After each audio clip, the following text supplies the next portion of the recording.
So when I start a build, I'll normally create a basic floor plan like you see here. I'm using diamond and emerald right now just to act as filler blocks, but I'll texture them later with some brushes.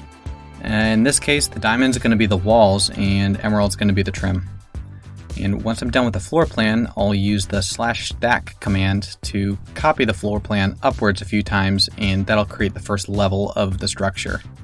And then I'll just add a little bit more trim, and then I'll move on to the roof shape.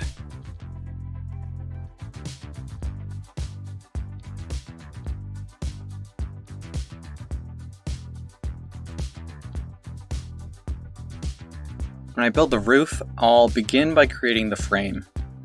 I like to start at the end to create the little teepee that the roof makes, and then I'll select the line that I created, stand on the roof's center point, and then I'll do //copy and //flip while looking in the direction that I want it to flip to.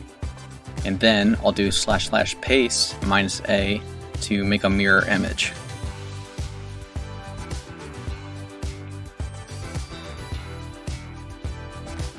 And after I have the teepee, I make the main bridge of the roof.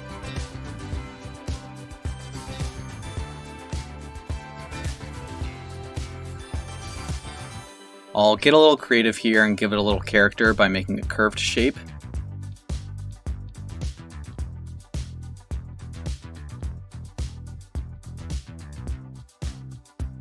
And once I'm happy with it, I'll copy it down to the lower edge. I'll change it up a little bit to make it a little more unique, but once I'm happy with that shape, I'll make a midline in between the roof peak and the lower edge, and you'll see why in a minute. To fill in the roof, I'll use a command called loft, and that's from Arceon. It's a bit too complicated to get into on this video, but I'll put a link in the description if you want to learn more about it. Basically, what loft allows me to do is connect 3 lapis lines that I made together and make a very organic shape. So once I have the 3 lines selected, I'll use the command //loft set lapis block, and there it is. And then I'll do some last minute edits and flip it to the other side.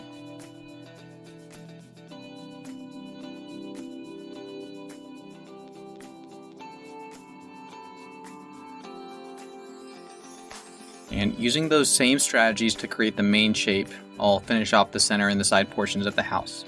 It's pretty redundant, so I'm going to skip through most of it.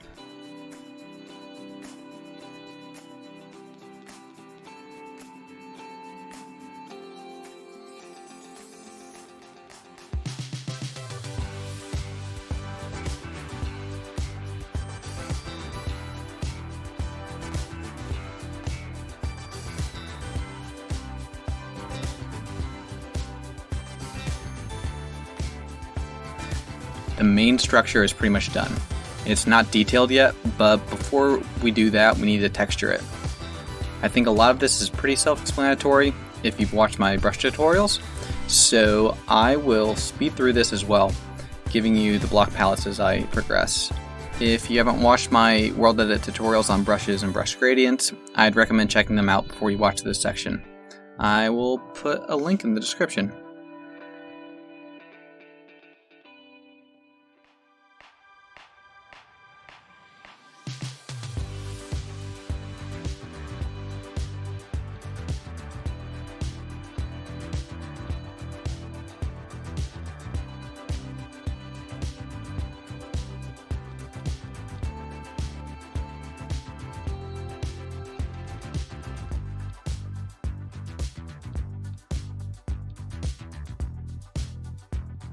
Detailing is the most time-intensive part of a build. Especially for me, I go super detailed on most of my builds, so it probably takes the longest.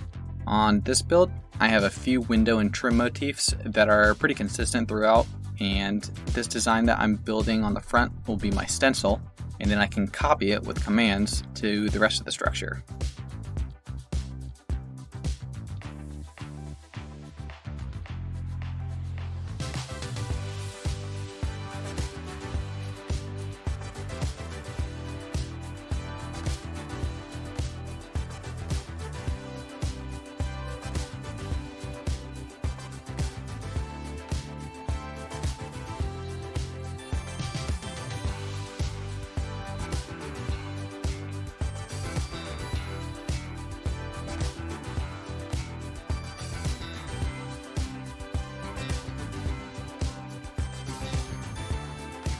And some of the final details are the smokestacks. So here I'm using the loft tool that we use on the roof to create a ribbon.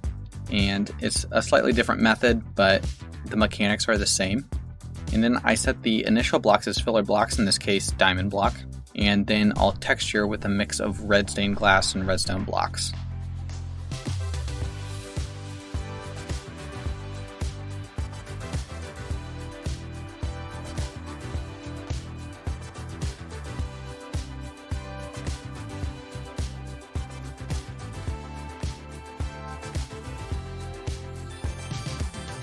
And that is pretty much it for this tutorial. I hope it was a little bit more in depth, and thanks for watching. Let me know if you want to see more of these. It's a lot of work to do them, but I really do enjoy it. Have a good day. Bye.